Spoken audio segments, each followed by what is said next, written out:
Coastal birds gunning. ساحلی game birds کا شکار یقیناً ایک منفرد، دلچسپ اور غیر روایتی شکار ہے.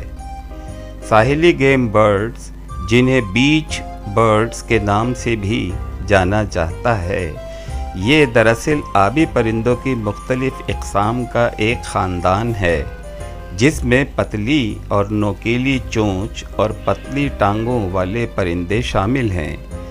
دراصل یہ سمندری ساحلی پرندے ہیں. ان کے پاؤں شاذ و نادر ہی جھلی دار یا انگلیاں ایک جگہ جکڑی ہوئی اور آپس میں ملی ہوتی ہیں، سوائے ان کی ایک نسل فیلاروپس قسم کی چہوں کے. باقی تمام نسل کے چہوں کی انگلیوں کو الگ الگ رکھا گیا ہے، جس کی وجہ سے وہ اپنا وزن تقسیم کر سکتے ہیں اور بغیر کسی دقت کے ساحل سمندر کی ریت پر چل سکتے ہیں. یہ ساحلی پرندے سمندری ساحل کے ساتھ ساتھ گریبس، کیڑے مکوڑے، چھوٹے کشیرے اور مولکس، سمندری دلدل اور گیلے ساحل کے ساتھ کھاتے نظر آتے ہیں. ساحلی پرندوں کی یہ خوبصورت نسلیں ایک چھوٹی چڑیا کے سائز سے لے کر بڑے کرلو کے سائز تک ہوتی ہیں. ان شور برڈز یا ساحلی پرندوں کا شکار زمانے قدیم سے کیا جا رہا ہے.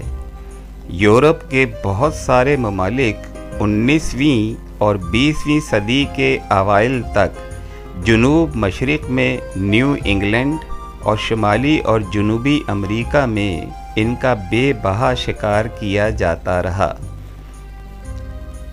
موسمی نقل مکانی کے دوران ان کے ہر پڑاؤ پر یورپ اور امریکہ میں ان کا شکار کیا جاتا رہا ہے.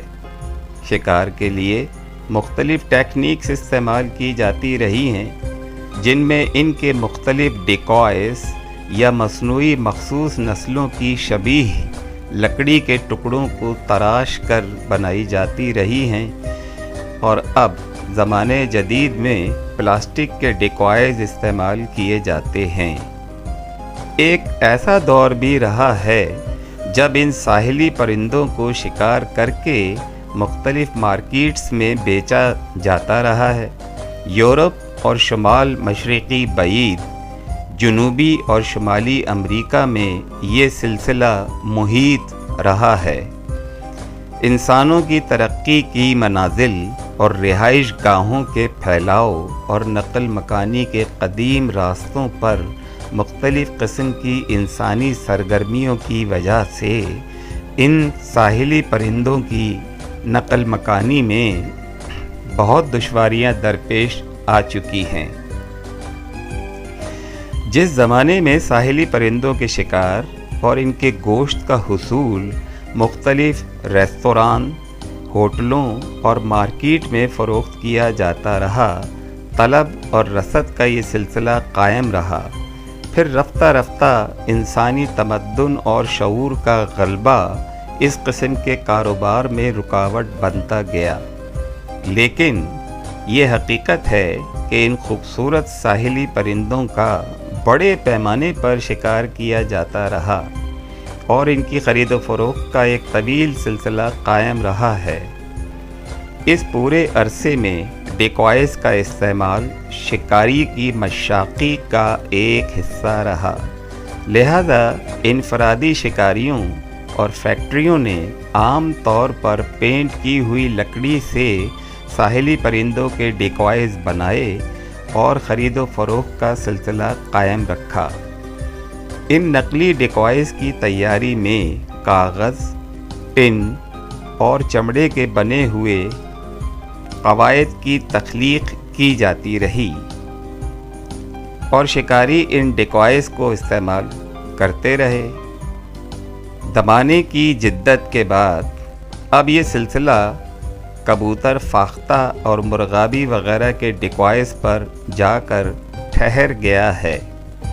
در حقیقت یہ سرگرمیاں 18ویں اور 19ویں صدی کے آخر تک جاری رہی ہیں اور پھر رفتہ رفتہ ساحلی پرندوں کے ڈیکوائز کے ذریعے ان کا شکار اور ان پرندوں کی خرید و فروخت ریسٹورنٹس اور ہوٹلوں میں ایک قصہ پارینہ بنتی چلی گئی۔ آج بہت کم شکاری ان ساحلی پرندوں جیسے کرلو، گاڈوٹس، پلوورس، ریل اور پیلے رنگ اور سرخ رنگ کی ٹانگوں والے چہوں کے شکار پر غور کرتے ہیں۔ ان کی یہ توجہ اب محض اسنائپ چہوں کی کئی نسلوں کی طرف مبذول ہو چکی ہے۔ اسنائپ چہوں کے ضمن میں یہ کہا جائے تو صحیح ہے کہ یہ مکمل طور پر ایک ساحلی پرندے کی نسلیں ہیں، جبکہ ووڈ کاک اگرچہ مکمل طور پر ایک ساحلی پرندہ نہیں، تاہم اس کا شمار بھی ساحلی پرندوں میں کیا جاتا ہے۔ 20ویں صدی کے اوائل میں لبرل بیک کی تعداد، حدود اور قیود کی پابندیوں کے باوجود ان ساحلی پرندوں کا بڑا شکار کیا گیا اور مارکیٹس اور ریسٹورنٹس میں ان کی خرید و فروخت کی گئی، لیکن اس کے فوری بعد یہ سلسلہ مکمل طور پر رک گیا اور پھر مزید نہیں۔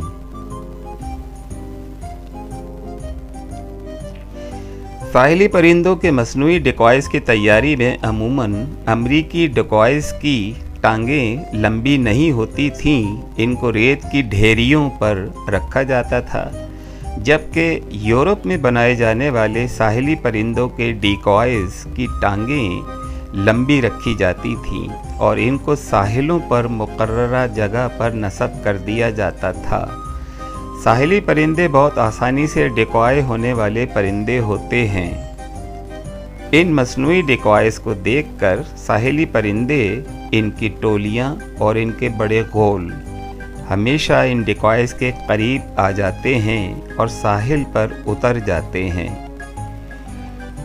ان ساحلی پرندوں کے گوشت کی منفرد لذت اور مارکیٹ میں ان کی خرید و فروخت کی طلب ہمیشہ مارکیٹ ہنٹرز کا جواز رہا، اور پھر 1918 میں ساحلی پرندوں کے اندھا دھند شکار اور ان کے مصنوعی ڈیکوائز کے ان شکار میں معاونت کو دیکھتے ہوئے federal migration birds treaty act کا امریکی کانگریس نے منظوری دے دی اور صدر ووڈرو ولسن نے قانون پر دستخط کر دیے اور ساحلی پرندوں کی کئی نسلوں کے شکار اور ان کی مارکیٹ میں خرید و فروخت پر پابندی لگا دی گئی۔ مزید برآں ساحلی پرندوں کے مصنوعی ڈیکوائز کو بالکل ممنوع قرار دے دیا گیا۔ قانون کے تحت 10 سال بعد ان ساحلی پرندوں کی مختلف نسلوں کی تعداد اور ان کے شکار کے ضمن میں بہت واضح جانچ پڑتال کی گئی اور پھر یلو لیگز چہوں اور پلوورز کے شکار پر مکمل پابندی لگا دی گئی۔ تاہم اس قانون اور امریکہ سے باہر یورپ اور دیگر دوسرے ممالک اور خطوں میں ان ساحلی پرندوں کا شکار جاری رہا۔